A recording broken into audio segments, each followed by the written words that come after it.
Good evening, Second Baptist, and welcome to Family Check-In. We're really grateful tonight for the opportunity to come back again and share with you. Let everybody know that we're on. We have a really good program tonight, and it's very exciting, very informative. You need to be a part of that tonight. So we want to thank you so much for sharing with us tonight. Welcome all of our friends from near and far for tuning in, as you're always so faithful in doing it. Again, I'm hosting alone today. Sai is not with me today, and my wife, they all abandoned me today. But don't worry, we got something great for you. We were planning on having our seniors back on today with history. We had some little issues, but they're going to be back very soon, hopefully next week. But tonight we've got something great. Even as we share with Black History Week, we've got something else great tonight for you to be a part of. We do want to thank all of those who worshiped with us this morning at the 8 and 11 o'clock service. And as always, the Lord really blesses us. We had a wonderful time in the Lord, and we are thankful for each and every one who come in person, and those who continue to serve, worship with us virtually. We had a wonderful time. The choir is going to come back and bless us in just a moment.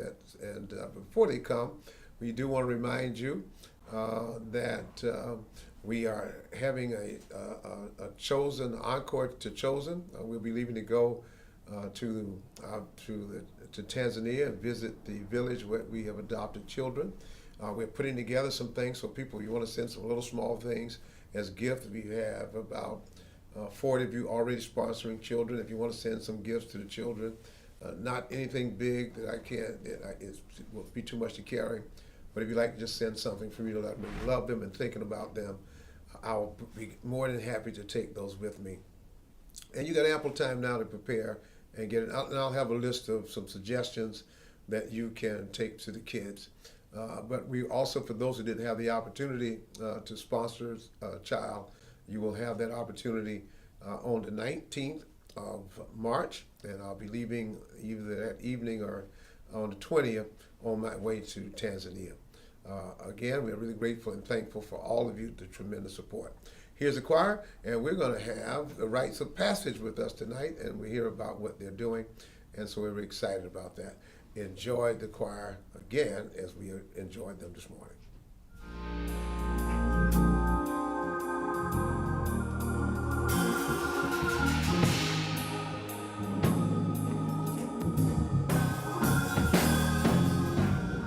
Lord, do it.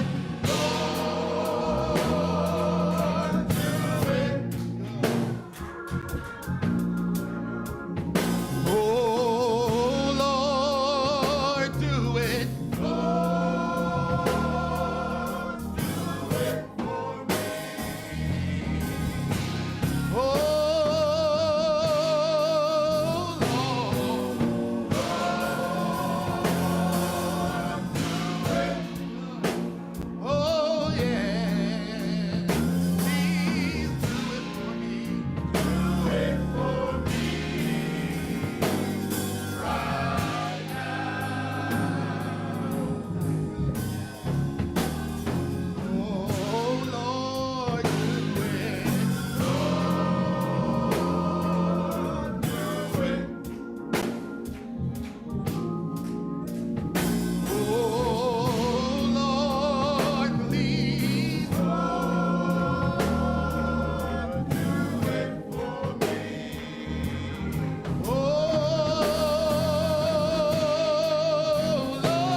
about the man that could not see. Oh, one day he heard that Jesus was passing by. Hey, he said, Lord, please lay your hand on me. And I can hear that man say, Lord, do it.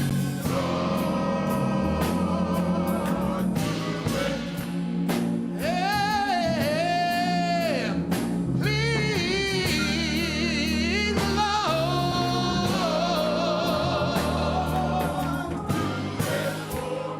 Oh, hey, please.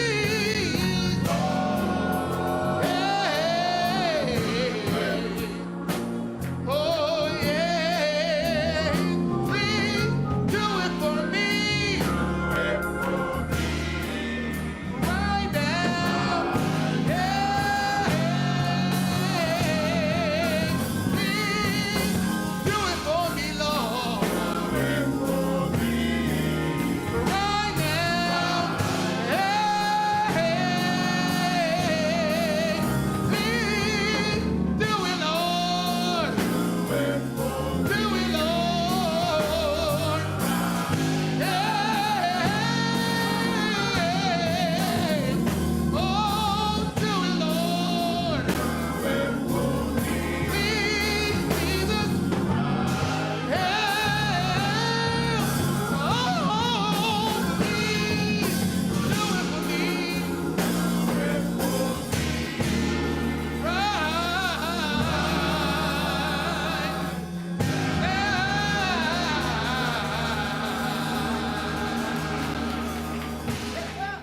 We are, thank you. I know you enjoyed that so much. And again, I want to, my wife sends her greetings. She couldn't be with us today, but, you know, continue to pray for her as she continue her healing. And, but we are really grateful tonight to have with us someone who I've worked with for many, many years, who doing so many things in the community, who always have been my go-to person. If I got a project, got an idea, I always run it by her, and she always, and then I ask her, you know, put this together, do this, you know, and she never says no. She fusses all the time, but, you know, she always come through for me, and I really appreciate it. I want to welcome, everybody knows her, trustee, usher, you know, community worker, youth worker, all these kinds of things. She's got a million hats. Welcome, Charmaine Gunter-Gary, to Family Check In.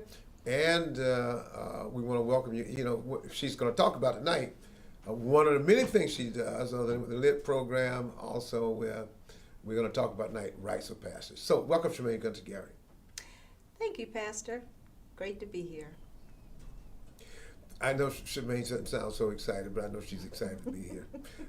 You know, all of us are tired. You know, we've been working, trying to get the LIT program going, and she's been working very diligently with that, and Charmaine, maybe you can tell us a little bit about what's going on in LIT, when that's starting, right quick, where we are, and we're really excited. We got a new place to be. So tell us a little bit about that, and we're going to talk about rites of passage.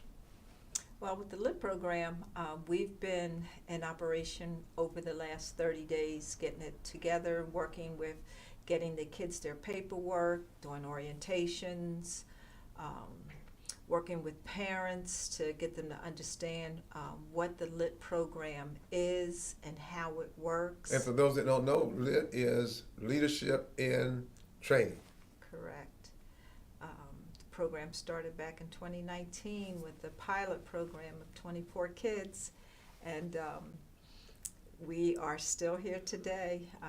We're looking to do 100 kids this winter in our session. We have 104 that we have already sent through orientation, and we're also looking to work with the Tangier Outlet Mall, where they are interested in our 18 and up, and that's going to be another exciting component of what we're doing with the LIT program. Second Baptist has always been a great sponsor and supporter of our program, and we will no longer be in the building. We only will have our culinary program here at Second Baptist, and all the rest of our programs will be at the Carnegie Center, located at MLK and Pacific. We're excited as we are getting all of our offices and all of the programs and all of the projects up and running there, so that the kids will have a good work experience this winter. Yeah, we're really excited about it because not only is this the winter program, but it's also going to be right into the summer. And I know it's going to be much more kids in the summer than the winter program. We're really excited to have almost 300 to 400 kids this year into the LIT program. And I hope you guys have, while you're doing all the work and you're preparing, y'all prepare my little office space so that when I come to Carnegie, I'll have my little place my little cubby hole that I can meet and be a part of. We have a spot for you. I thank you so much. I would hope so. But we're really grateful and thankful. Now, and we want you to know that Ambrose Gray is the director and of the LIT program, and so are you the director? No, Ambrose is the director, and I'm the project administrator. Project administrator. I just have to get these titles together, So, and how many cohorts, before we go there, how many cohorts during the winter program and then the summer? Okay, so during the winter program, we have 8, and during the summer, we expand all the way to about 26 different cohorts that work with us. Excellent, excellent. So we're really excited about that. So we want to talk about today is the rites of passage, and you have been doing rites of passage, as long as I can remember. How long has it been? What is rites of passage, and what youth do you cater to? This is our 27th year doing rites of passage. We originally started out 2 sessions a year. We used to go from September to December and January to May. But over the years, the youth said that they wanted more workshops, they wanted more activities, so we now run from October all the way till May. This year we started out with 16 young people between the ages of 12 and 18, and they go through a series of various workshops, activities, personal development workshops, and we also constantly challenge them to get them to grow and mature in their own separate journeys. I've been a part of, watched this since its inception, and it started with your sister. I think she came with this idea. Was she in D.C. or was it in Washington? Washington, D.C. And so, matter of fact, I participated in just about every one each year. And some of the I guess I was going to say rites of passage, but crossing over, is that what it's called? Yeah. And you had some very large ones, it was so exciting, and so many parents came out, and you had in some wonderful places, and it's just been amazing. Tell us a little bit about that as well. Yeah, our crossover is like our graduation. And it's been held here at the church, and it's been held at Soldier's Home, Dante Hall, and we celebrated our 20th anniversary at the Sheraton, and that was the real large one you were talking about, where we had over 400 people there that came in to celebrate what the program had accomplished over all of those years. So far, we will have crossed over 1,896 young people between here and Pleasantville. We used to be, when Ralph Peterson was the mayor, between him and the now mayor, Judy Ward, they made sure that they had a rites of passage program there. For about 6 years we were in the city of Pleasantville. What is interesting is that when you talk about 26 years, some of the kids that went through the rites of passage are now working in the lights, who are, tell us how the format is and the kids that come through, because I go in, you meet here at the church on Tuesday nights. I'm always here on Tuesday nights because I teach a minister's class on Tuesdays. You start before we start, and you're here after we are leaving. And so I always come through to speak to the leaders and to you and to the kids, and I do that going out as well. And another reason I do that is because Shemaine always has some tremendous snacks down through there, and I haven't eaten most times on Tuesdays until I get, and so I run by to get me something to carry me over until the time I get home. But what is the structure of rites of passage? How do you get, what is the criteria for youth coming in, how to become a part of the program? And how many, is there a certain limit that you have? Because I know you do a lot of stuff, you travel a lot with the kids. So, what is the limitation that amount of youth that you can take? Well, we used to do between 24 and 36 youth, and this year we kept it to 16 because of transportation. The cost of renting a van tripled, and so all of the trips and the different activities that we did with the kids, it was cost prohibitive for us to take more than 16 youth. So at this point in time, we stuck with what transportation we had and were able to afford so that we could continue to give the kids all the experiences that they get with the activities and the outside trips that we take them on. It's by word of mouth. Interesting enough, the majority of the youth that are in Rites of Passage this class are from Lit. A lot of the Lit kids saw Rites of Passage when they were here during the summer, and they wanted to get involved, and they came and participated, which was nice. We also have 8 males and 8 females. So it's nice to have a large amount of males in the class this year.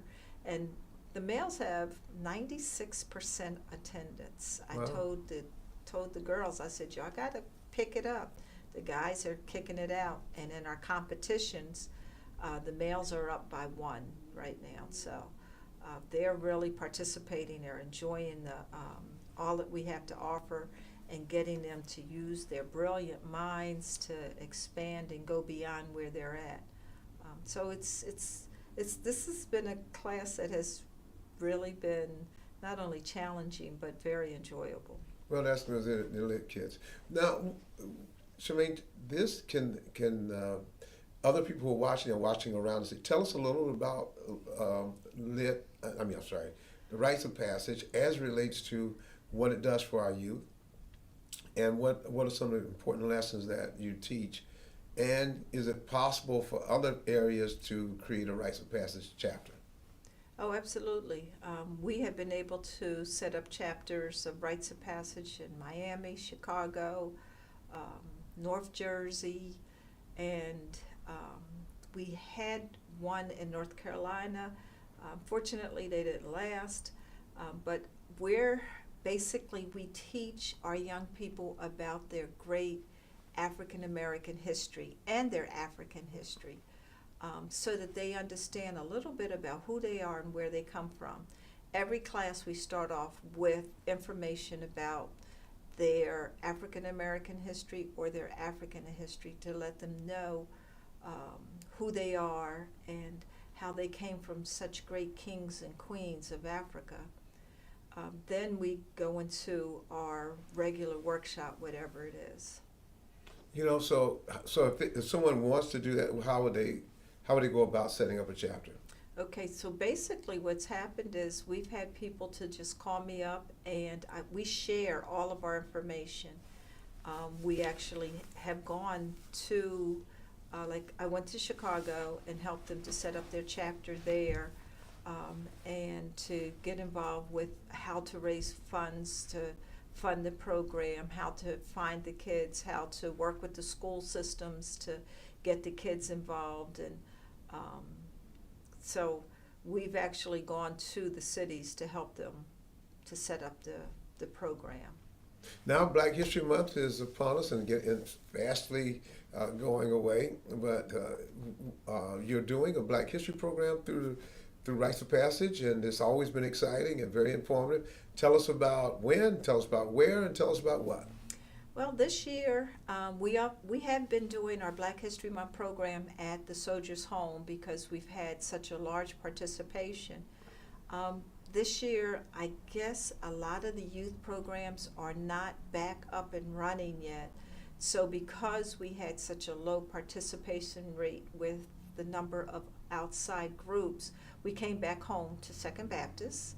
So we're going to be here doing our Black History Month program on Tuesday from 5:30 to 7:30, where the youth get up and they recite poetry, they do African dance, they sing, they do a plethora of things to celebrate their history.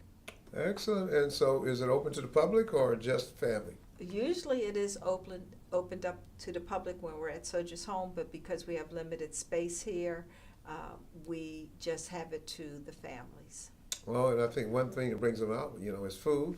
Yep. And so I plan to be there on Tuesday, and I plan to bring an appetite as well, because the kids do a phenomenal job. And I may mention of it earlier, about, and I want you to expound upon a little bit more with the volunteers that come together and how, and they're called. Are they called elders? Is that right? Elders, They're yes. called elders. See, I've been with Rice Passion for so long. I even know all the names of the various workers and volunteers. Tell us a little about them, and tell us, some of them, who they might be. Well, our elders and our volunteers are, most of them are ex-Rites of Passage alumni. They've come through the program, or they were parents that had their children to come through the program, and they come back to give back. And we have some wonderful mentors that are there with us each week, and then we have other mentors and volunteers that come in on a weekly basis to come in and participate with the young people. Let me circle back just for a moment.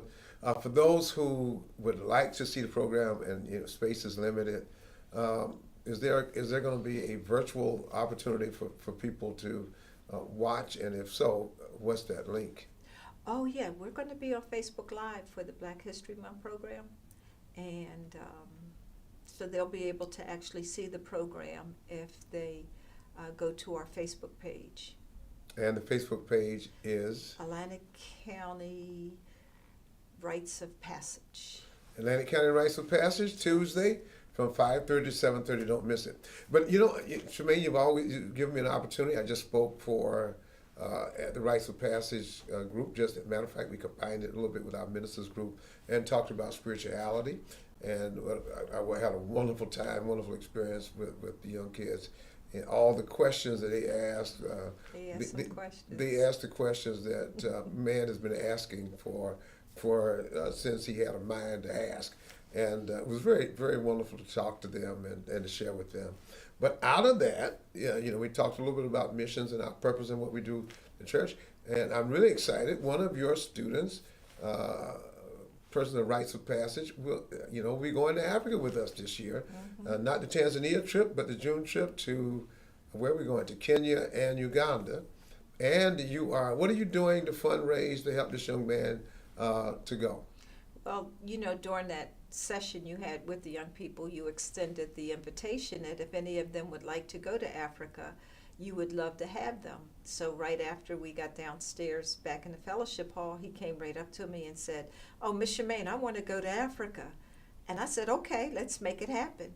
So after talking with his mother and getting her blessing, we've been selling dinners every Friday. We call it Fish Fry Friday. And the proceeds that we've been doing, this is our second week. We have done about 50 dinners each week. We sell out each week. And we're also looking for other opportunities to raise monies for this young man so that he would be able to go over and have the experience of a lifetime.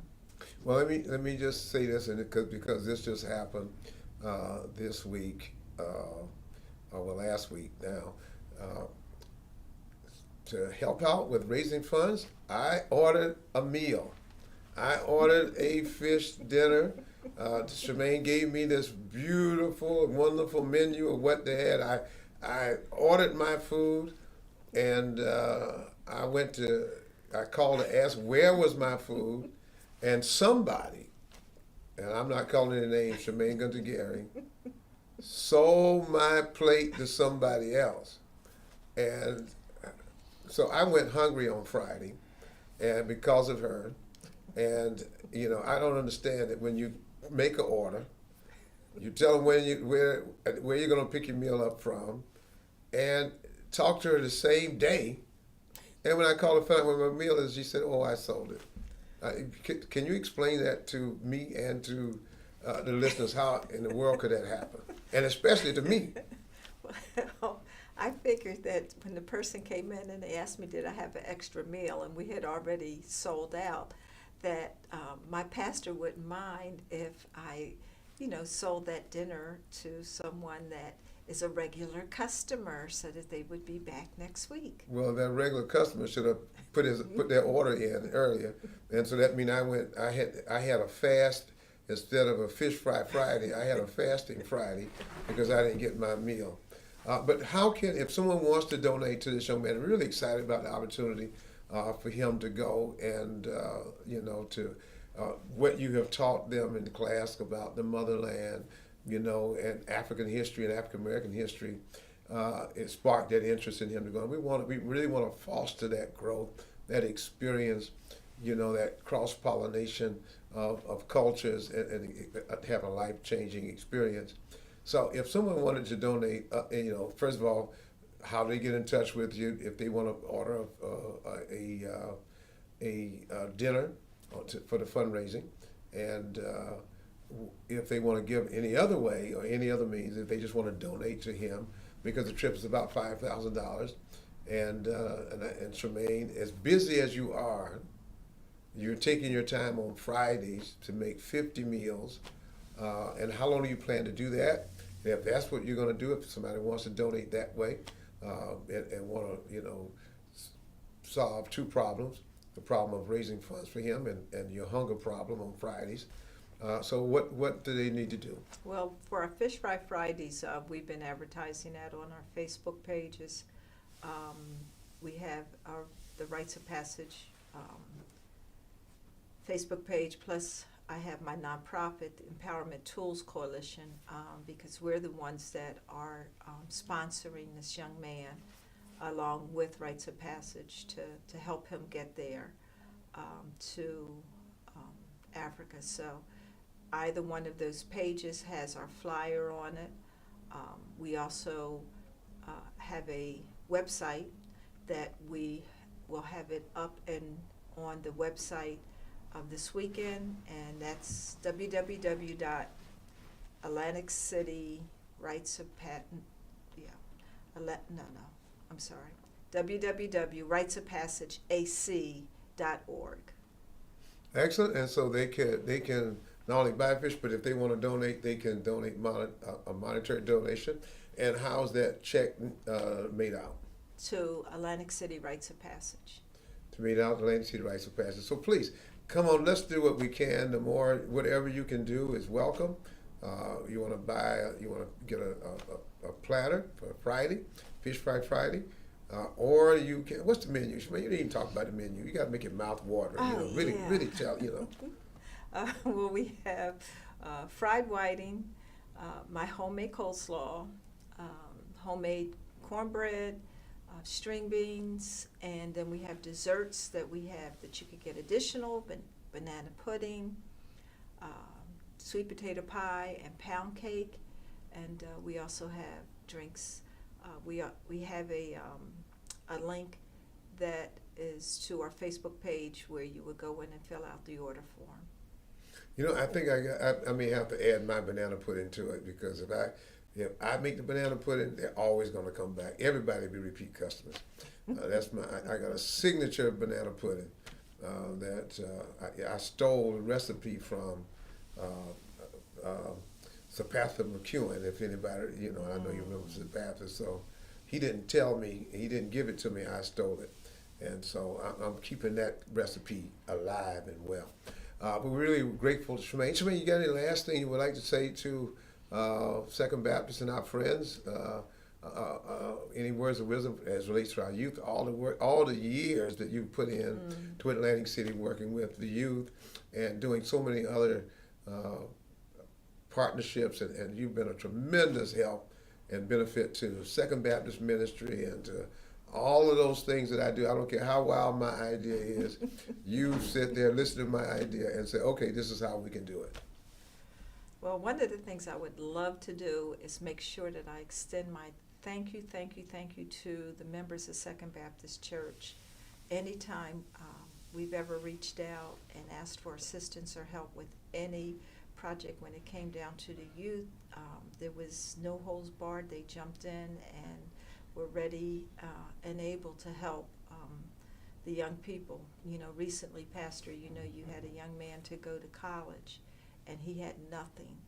And I posted it up, and the majority of the donations that came in to help this young man get the things he needed to go to college came from Second Baptist members. So I really appreciate all of the love and support and help that I get from my church family.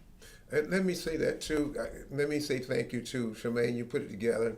I forgot the list, what you called it. What was the list called? It was a trunk list. Trunk list. And you listed it, and we're really grateful. The young man went to school, and I had the privilege of taking him all the way to South Carolina, to Mars College. And, you know, and I just got his grades back, Shemaine. And he's all A's and B's. And we're really grateful and thankful. He's loving it.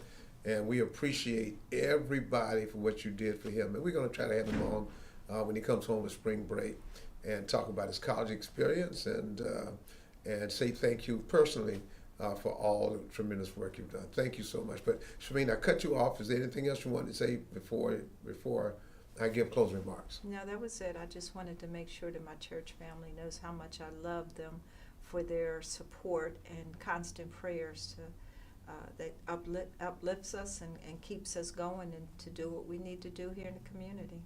You know, I tell people all the time, one of the greatest resources that Second has is this people resource. Many of the people who help you, who are elders and volunteers, come out of Second. Second, you have been wonderful, not only with the rites of passage, but you've opened your doors to the LIT program. And for 3 years, LIT was based in here. We had hundreds of kids in and out of here every day, and nobody complained at all. And but was very, very supportive, and we're really grateful and thankful for that. And that's what church is supposed to be about. I want to thank all of you for joining and sharing with us today. And we're going to have, I want to say again, we had a wonderful program last week with Sister Braxton and Sister Nelson, wealth of information inside. We're going to have them back, and we're really grateful for them, the great information they gave us. So we're really excited about having them come back and share with us again. Thank you so much, everybody. We pray that you have a blessed week, and we'll see you Wednesday night for Bible study as we study Revelation. Good night, everybody.